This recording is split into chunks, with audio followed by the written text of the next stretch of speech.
The only thing wrong with this single serve cookie recipe is that it makes only a single cookie. It is absolutely delicious though. Yes, that's so good. Start with 1¼ tablespoons of butter and you're gonna melt this in the microwave. Then add 1 packed tablespoon of light brown sugar and ½ a tablespoon of white sugar. Whisk this for about 1 minute. Then add in half of an egg yolk. And I know it is an abomination to add just half of an egg yolk, but we are making just a single cookie. Whisk this for another 30 seconds. Now for the dry ingredients, add 3 tablespoons of all-purpose flour, 1/8 of a teaspoon of baking soda, and a tiny pinch of salt.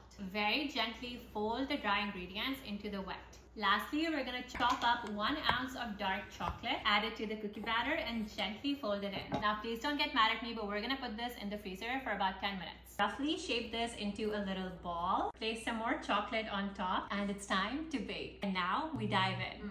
That's everything a cookie should be. How to make the most Moorish grilled cheese and tomato soup. I think I had this about 4 times in a row and I still could have it for another 4 times in a row. Ingredients, you obviously want a can of tinned tomatoes. I chose plum tomatoes, the whole ones better than the chopped. A bread of your choice, fresh garlic, balsamic vinegar, chili flakes, mixed herbs, thyme, olive oil, and of course the cheese. I chose mozzarella and cheddar, mix them both together. You can start off by browning your garlic in some olive oil. Preferably put the olive oil in first before you put the garlic in. Then let that come to a sizzle and add your chili flakes. Once all that has become soft and brown, you then want to add your tinned tomatoes. I made 1 pot which fed like 2.5 people. You want to cook that on low to medium heat and then add your herbs in. This is all to taste, by the way, so it was literally just eyeballing whatever felt right. Next, you're going to add a bit of your balsamic vinegar and honey. Guys, I forgot honey is a key ingredient here, and that is all being eyeballed too, so it was just how much we liked in our soup. Then you're going to grab a hand blender or any type of blender and just mash that all up until it becomes a smooth, soupy-like texture. You then want to butter your bread on one side each and then place the buttered side down on the pan so it doesn't stick. Now guys, this is a key thing here. You want to add some of the soup into your grilled cheese sandwich because it just takes it to the next level. Once you've added a generous layer of soup, you then want to layer on top your cheeses and then place a second piece of bread on top, obviously butter side up. You want to leave that for 1.5 to 2 minutes until it gets brown. Then you want to flip it on the other side. Guys, my friend completely missed my flip here. How annoying. Now listen to this ASMR. Now we're basically done. You want to plate up your soup and cut your grilled cheese into triangles, of course, because otherwise it's criminal. Then you just want to enjoy it. And guys, I'm lactose intolerant, but it was worth it.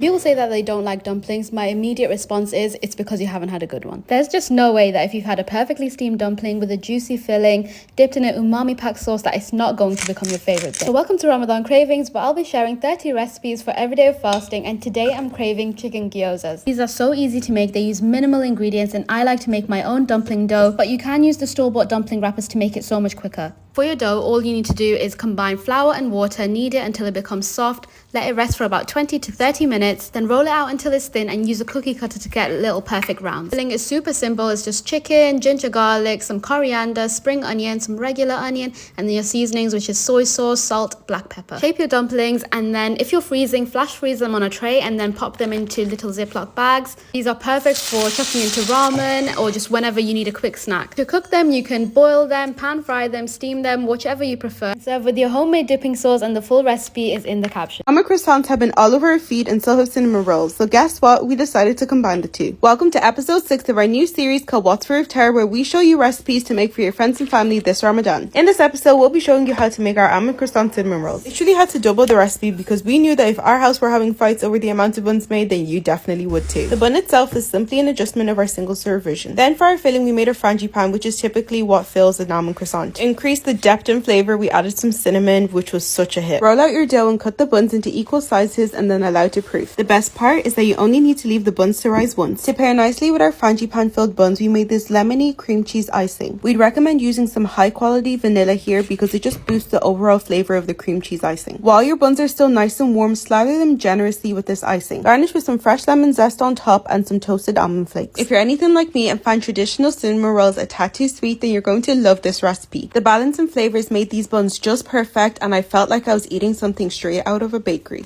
I don't even know how to start this one because these saucy stir-fried udon noodles have me speechless, truthfully. Let's just get started. To make the sauce, mix together these listed ingredients, then set it aside. In a wok, we're going to heat up some oil, add in crushed garlic, onion, carrots, really any veggies you'd like. If you want, you can toss a protein in here too. Cook together for about 5 minutes so they start to soften, then add in your rinsed udon noodles and the sauce. Cook for another 5 minutes so the sauce thickens, then add in the green parts of the scallions and bean sprouts and cook for another few minutes. And that's all. Enjoy! Today we're making homemade brioche buns to help elevate any sandwich or burger that you may be making, so here's how you make them. We're going to begin by mixing together our yeast mixture, covering it with a damp towel, letting it rest for 10 minutes, and then we're going to add in the rest of our ingredients. Add in your all-purpose flour, your whisked eggs, and your salt, and we're going to roughly combine all of our ingredients in our Smeg stand mixer.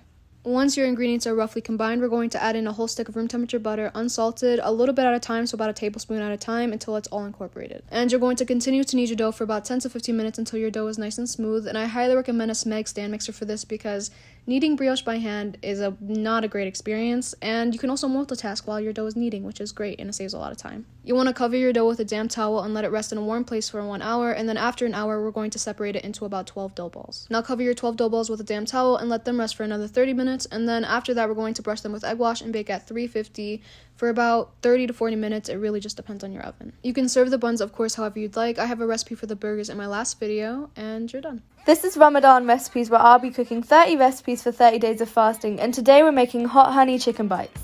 Start by seasoning your chicken with lots of spices, then coating it in flour. Fry these for 6 to 8 minutes until they are golden brown and crispy. Now let's make our glaze by heating up even parts of honey, tamarind sauce and chili sauce, and I added extra chili flakes for heat. Toss the crispy fried chicken in the glaze, then add chopped parsley and serve with chips or on top of rice. You can cook this in just 20 minutes. It makes such a good starter for iftar. It's simple, delicious, Moorish, the whole family will love it. Know how to make this chocolate orange bundt. Keep watching.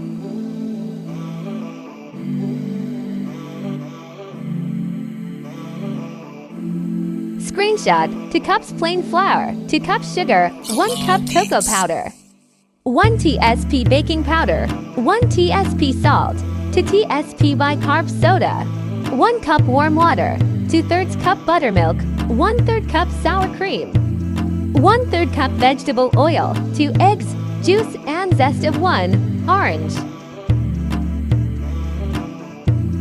For the ganache, 150 milliliters single or double cream, 300 grams milk chocolate, zest of orange as much as you like. Chef's kiss.